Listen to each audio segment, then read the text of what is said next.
wedding photo. They were college sweethearts, inseparable since the start up until their final breath. In the span of moments, we lost two of our loved ones. This Georgia couple, married for more than 2 decades, died from COVID-19 1 month ago. Martin Daniel passing away first, his wife Trina a few hours later. You can tell she was labored breathing. It was hard for her at the time. It's been one hell of a month.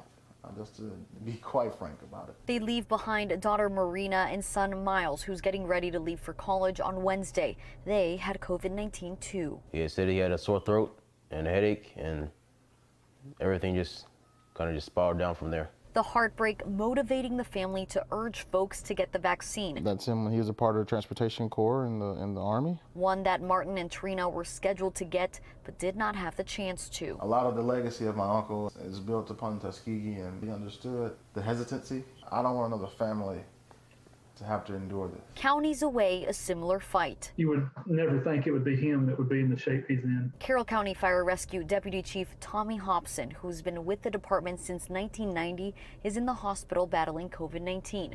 He was promoted in November. Fire department in general is rough on a family man, so you have to love your job and your community. The fire department says prayers are working. Hobson went off the vent suppressor Monday with oxygen levels at 92%. Pray for Tommy and pray for the best outcome. Both families have set up fundraising pages we'll have on 11alive.com. They said always, like, live your life, and that's what I'm going to do. That was Paulo Soro reporting for us tonight. By the way, the COVID-19 situation is changing rapidly, is very fluid in the metro, so stay in the know with verified information on 11alive.com and just click the COVID-19 tab on the top of the homepage.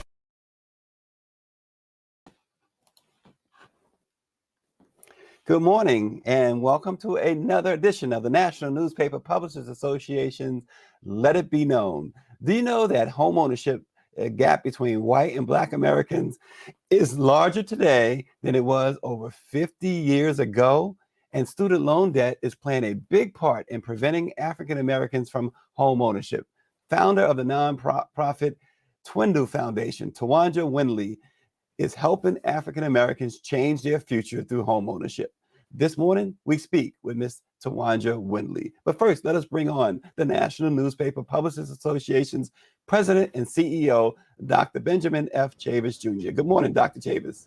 Good morning, Stacey Brown, and on behalf of the National Newspaper Publishers Association, Karen Carla Richards, our distinguished chair and representing 230 African American owned newspapers and media companies all across America.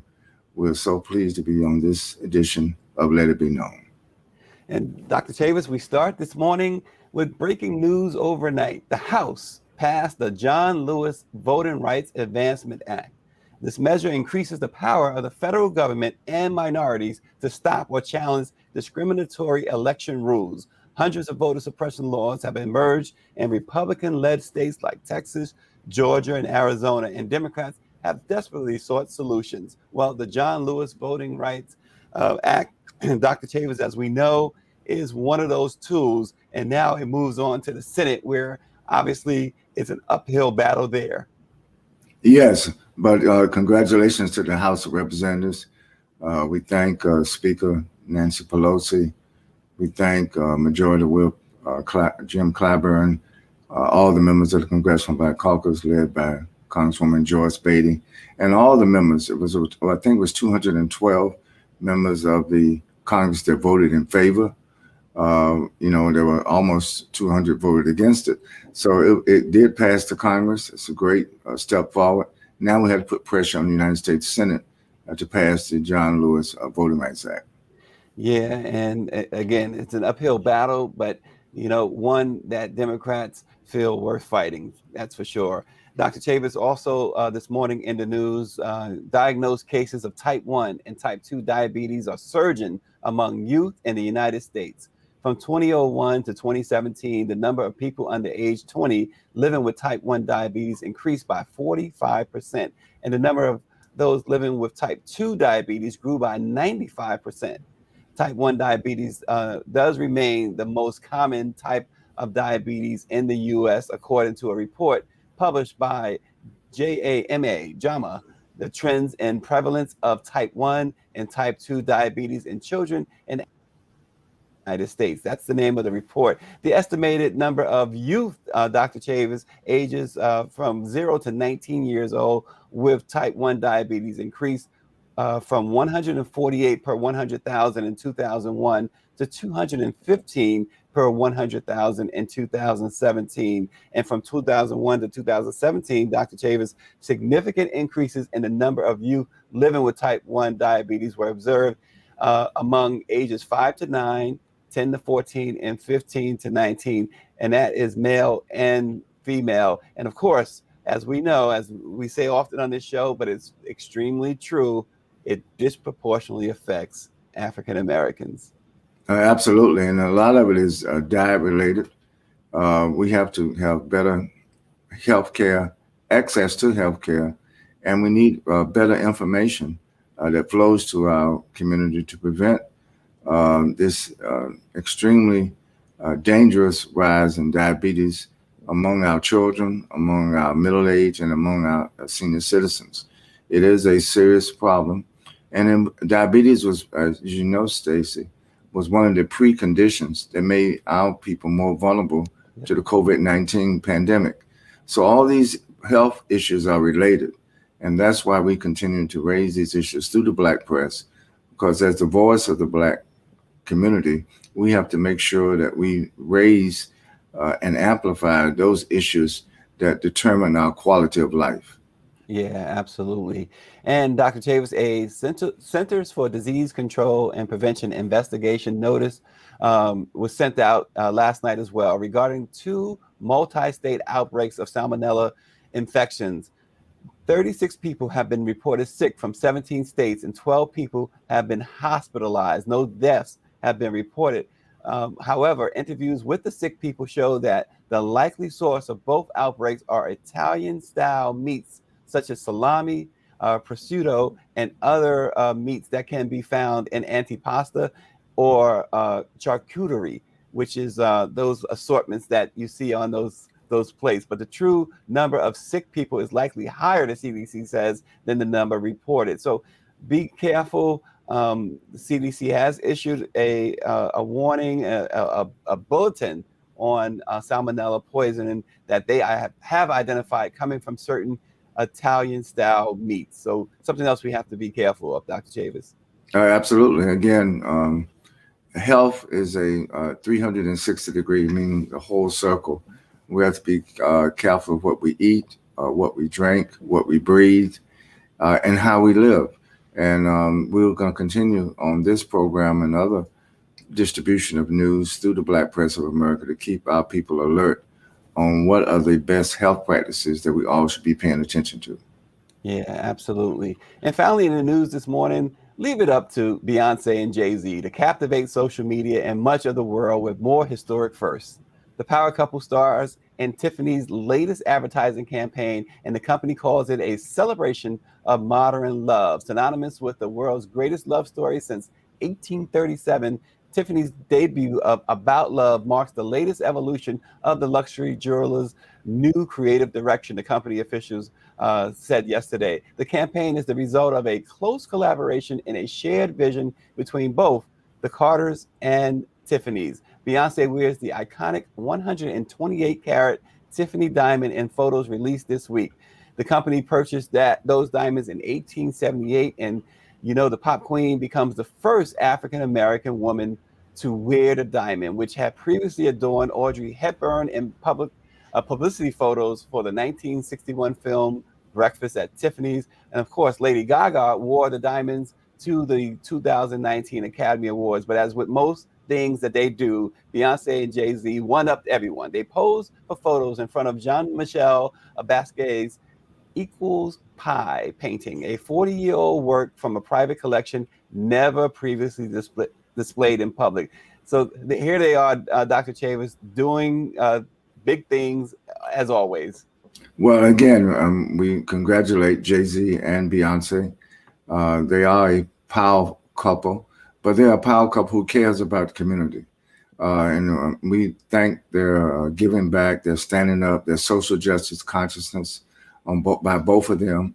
Both of them have tremendous charities that they give to on a daily basis. And they represent the best, not only of pop culture, but I would say they represent the best of Black culture. They represent the best of the culture of African people. And they are raising a family now together. And I'm sure that their children are also going to be stars in their own right. It's just a beautiful, not only love story, but I would say a beautiful story of how brothers and sisters can work together, not only to raise a family, but have impact in the world. So we, again, in the Black press, we salute Jay-Z and Beyonce. Well, and Dr. Chavis, student loan debt is playing a big part in preventing African Americans from home ownership. Founder of the nonprofit Twindle Foundation, Twanja Windley, joins us this morning. She's helping African Americans change their future through home ownership. We want to say good morning to Twanja Windley. Good morning. Hey, good morning. Thank you guys for having me. But thank you, Sister Windley, for joining the Black Press of America. Yeah, and so Twanja, let's get right into it. Home ownership, talk about that. The gap between white and Black Americans is larger today than even 50 years ago. You're doing a lot of work to try and change that. Let's hear from you on what your foundation is doing and talk about that gap. You know what? It's so disheartening. Even when I hear that 50 years over and over again, it's just like, what's going on? In the Black community, 40% of African Americans own homes, and then there's 70% of white people that are homeowners. And so you think, what's really going on? It's so disheartening because home ownership is a part of the American dream, and we as African Americans, we want to be a part of that American dream. We want to experience that. We want to own a home so that we could create generational wealth for our families and leave some type of legacy. And so when you think about something like that, it's just like there's a lack. There's something at the root of it that we need to figure out what's going on and what's holding us back. And again, student loan debt has been very challenging. It's been an obstacle. It's been holding a lot of African Americans back from being able to purchase a home. As a realtor and as the founder of the Twindle Foundation, I've seen this repeatedly, clients that have challenges because of student loan debt. And as an African American female, I've experienced that myself. Yeah, absolutely. And so, Twanja, you mentioned student loan debt. There's been this big push to get the current administration to eliminate most student loan debts. Talk about that, how important it is to try and eliminate at least some of the debt. I know the president has talked about it. He's trying to find what his purpose is. He says is that he doesn't want to eliminate all student debt because there are some that can pay and he feels should pay.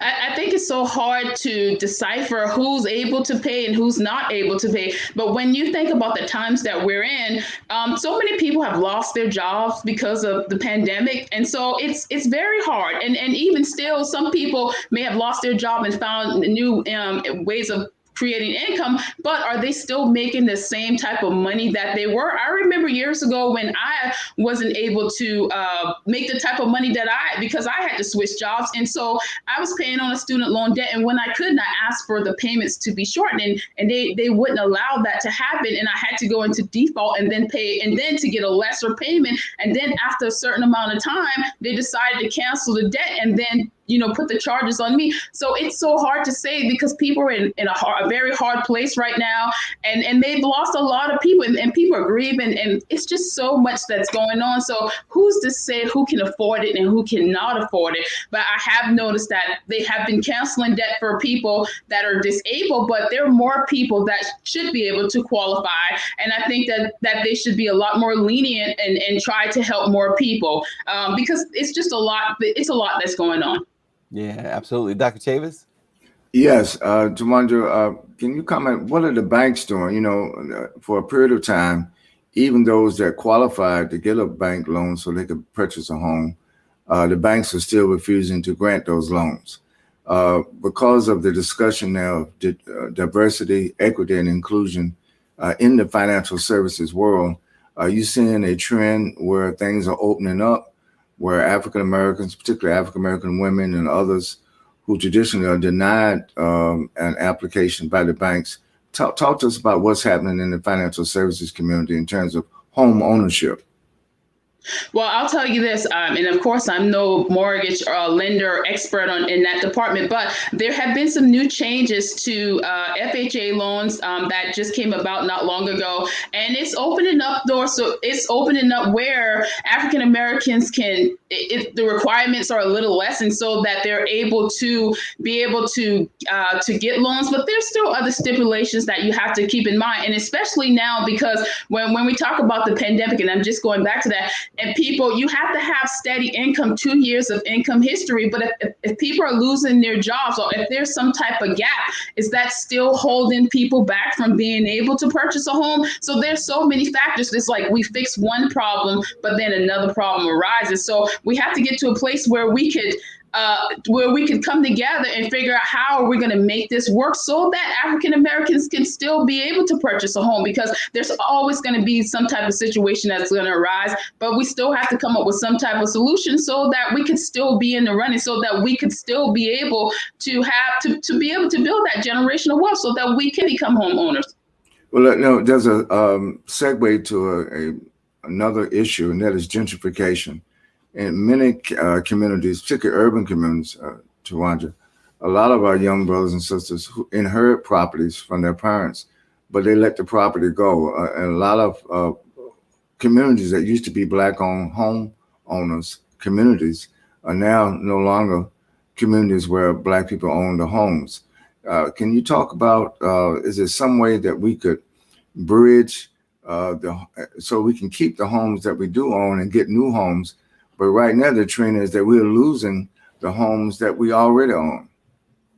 You know what? I'm glad that you mentioned that, because I think that education plays, or just knowledge plays a big role into that, because we need to educate our folks on preserving and holding on to what we have and not letting it go, because they may see this as an old house or older house, or this was something that someone else had, and I don't want to inherit those problems. But what they don't see is a bigger picture of what gains that they can get from that older house if they would be able to preserve that house and maybe rent it out or do something with it and not let it go down. So I think that there needs to be more education and that should be given to people so that they can know. And also, I had this discussion with one of my preferred closing attorneys recently, and he said we're talking about generational wealth, and I was just mentioning like the discussions that I have been having, and he also said that we need to talk to people about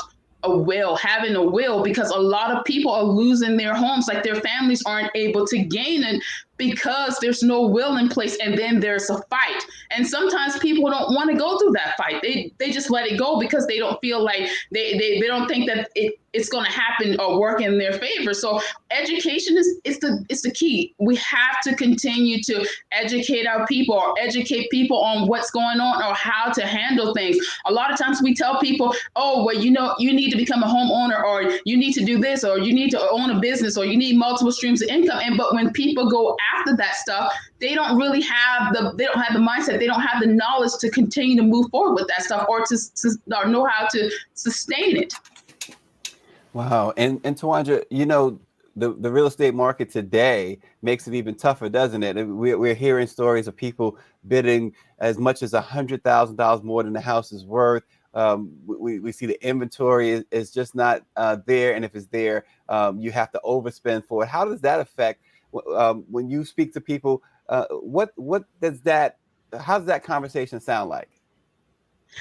Well, I'll tell you this. So in the realtors, as we discuss it, it's bitter. Everyone's upset because you have so many people coming in, and then they're taking homes from our clients. We have people that's migrating from different areas, and then they're over bidding, or they're overspending for the amount. And so it's just like, how do you compete? But these people are coming from areas where they're not getting as much house as we have, so they're gaining because they probably probably lived in a house that's 1,300 square feet, and they come and then they spend $20,000 more to get way more. So they're gaining more houses, but then you have people that live in the community who aren't able to purchase, and they're losing out because they can't be in competition with that. And again, that's going to affect the African American community as well, because we don't make as much money as others, and so we don't have a dog in the fight. There's no gain for us because we're already at a disadvantage because we can't afford to get into a home.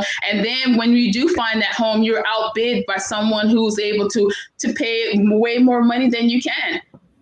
And doesn't that also, what you just described sounds like how gentrification starts, right? You get people from outside coming in and taking properties.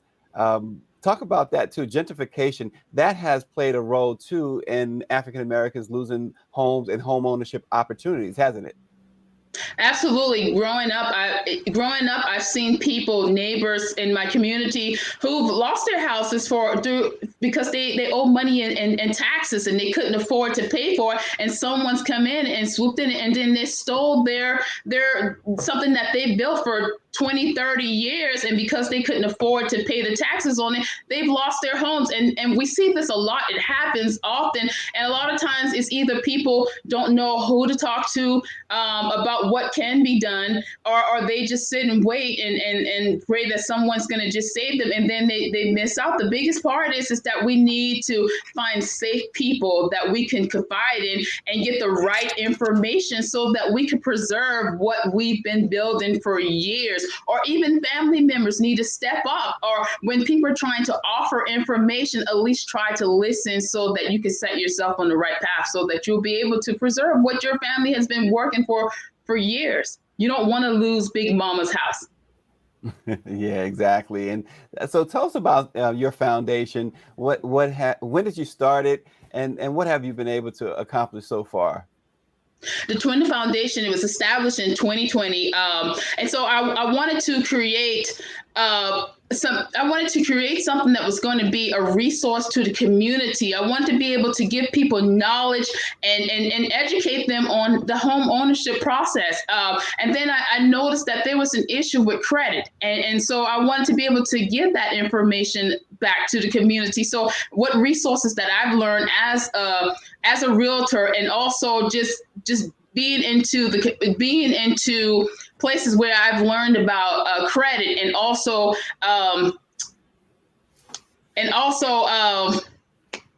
student loan debt. And so I wanted to take that information back and give it to people so that they would have knowledge, so that they would know how to move forward. And also, even during this time, and during the pandemic, there's things, people are losing their jobs and not having any income. There's ways of getting around that type of stuff. If we have the right information, you can ask for a loan modification. So there's just information that I'm trying to push back into the community so that people would know how to respond when things arise. Also, as being that student loan debt has been a big issue, we created a scholarship fund that will allow students to be able to, minorities to be able to apply, so that they would have, when they graduate from college, that they would have less student loan debt, so that it won't be a hindrance. So we're just trying to find ways that it's going to benefit the African American community, so that as we progress and move forward in life, we could have a part of that American dream as well. Yeah, and Twanja, one of the things that has been an issue too is the practice of taking property by eminent domain. And I know that we all know that the lawmakers have just passed the infrastructure bill. And so do you think that because of investments in infrastructure and other development, that will result in the loss of homes among African Americans as a result of claims of eminent domain? Are you concerned about that? Do you hear concerns about that? You know what? I haven't heard too much concerns about that, but you know what? It's always a struggle for African Americans. So I think that we need to be more educated in those areas, and we need to know how it's going to affect us, because a lot of times when it's not our problem, it's not our concern. But as a community, we need to think about the other people and just not ourselves, so that we could get them, as we come together as a community collectively, we could help other people to advance and know what they're up against, or know what could happen if they don't do this. So absolutely, I think that it is a concern and that it should be addressed. Yeah, Dr. Chavis? Yes. I want to thank Twanja for giving us this great information. I spoke recently to the National Association of Real Estate Brokers convention in Cleveland. And one of the good things that I think that's come out, Twanja, is that there are realtors like yourself. They are uniting with other realtors. And some communities are forming buying clubs, and buying up property in the community, rather than let a lot of outside groups, a lot of churches now, that are deeply rooted in the Black community.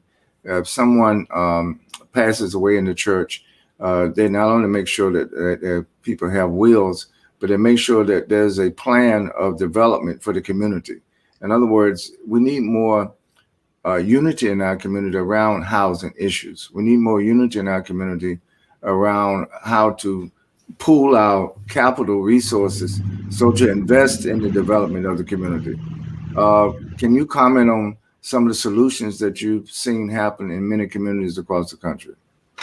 You know what? I'm so glad that you mentioned the church, because I feel like the church there's a lot of African Americans that do attend church. We rely heavily on church. And I feel like the church is a way that we could get that information out to people, because if Dave Ramsey could work with Network and have his programs in church and people listen to that stuff and they go on board with it, then that means that the church has that type of power and influence that they could teach African Americans on those areas as well, so that they would be able to advance. It's like we have to have roots. We have to have ways of getting that information out there. And I feel like the church could definitely help with that.